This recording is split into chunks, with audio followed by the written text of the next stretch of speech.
Good evening there, everybody. What is happening? Hopefully, you all are having a wonderful day today. I thought that I would talk about this potential fight in recent news from what I'm hearing is very possible of happening, and that is a Manny Pacquiao versus Mikey Garcia fight, which I think is an interesting fight. I do think that it is an A-grade fight.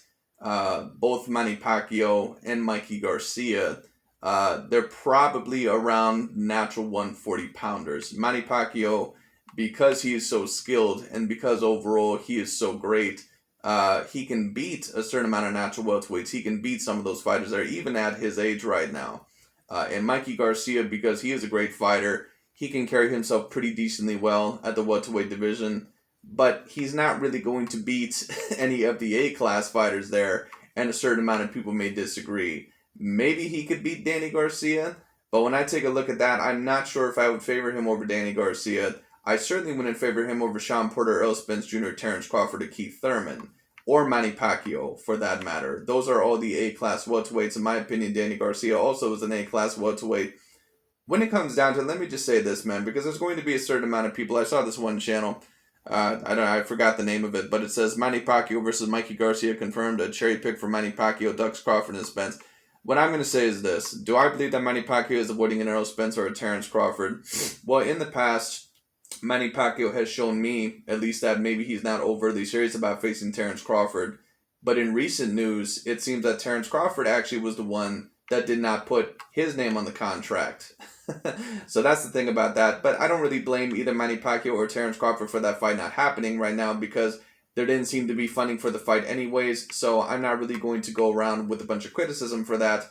I'm just going to kind of leave that be. And when it comes to Errol Spence Jr., he seems to be more focused on facing a Yordenis Ugas. So if he were to decide not to face a Manny Pacquiao next, I can't necessarily blame him. And Manny Pacquiao, when it comes to Errol Spence Jr., once again, I'm not sure how serious Errol Spence Jr. is even about facing a Manny Pacquiao next. So I don't really know what's going on with that. So I'm not going to necessarily allege that there's any cherry picking going on by anybody right now. But when it comes down to it, what I'll say about this fight is this. I do think this is an A-class fight. I think it's a very interesting fight. But, if there is actually one person I have to criticize here, and a certain amount of people may not agree with me on this, but I've criticized this guy actually for quite some time, I'm actually going to criticize Mikey Garcia. And a certain amount of people are going to be very confused as to why. When I take a look at Mikey Garcia in his career, if we really want to talk about it, which almost... I don't know how Mikey Garcia does it, but for some reason, out of any other fighter that has been alleged to be avoiding certain fighters throughout their career, Mikey Garcia has always eluded a certain amount of criticism. And I have no idea why. Because whenever there seemed to be a very big threat for him, whether this be a Yuriorkis Gamboa or Vasyl Lomachenko in the lower weight divisions or somebody else, he seems to have always found a way out of those fights. Now, Mikey Garcia not too long ago fought Earl Spence Jr., and really, if we want to take a look at that, that really is the only official A-class fight that Mikey Garcia has ever been in. Because if we really want to take a look at Mikey Garcia's resume, even though I'm not going to say that it's a bad resume, how many A-class fighters can we say off the top of our heads that we know that Mikey Garcia has beaten in his career or really has even faced? The only official A-class fighter, definitive A-class fighter, that Mikey Garcia has fought has been an Earl Spence Jr. If you were to ask me what is Mikey Garcia's best win in his career, there could be a couple of options, but none of those fighters would be A-class fighters. And that's kind of the problem with the career of Mikey Garcia. Has Mikey Garcia really been serious about facing a certain amount of these top contenders? Now, he's fought at welterweight. He seems to be a decent welterweight.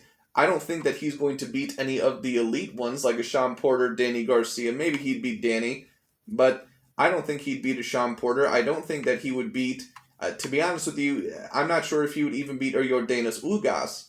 Because if we want to be real about Mikey Garcia, even though he can carry himself a little bit at welterweight because he's such a skilled fighter, he's not a natural welterweight.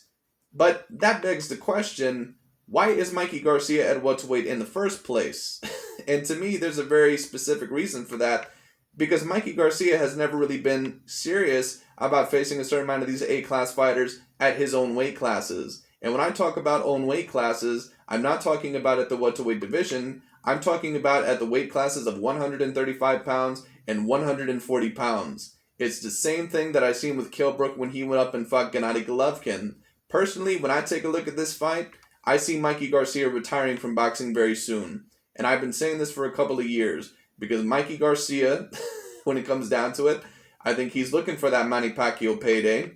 I think he's looking for that major payday, that major pay cut. And I think once this fight is over, whatever the results may be, Mikey Garcia is going to ride off into the limelight, and I think that he was going to retire. Now, I could be completely wrong with this.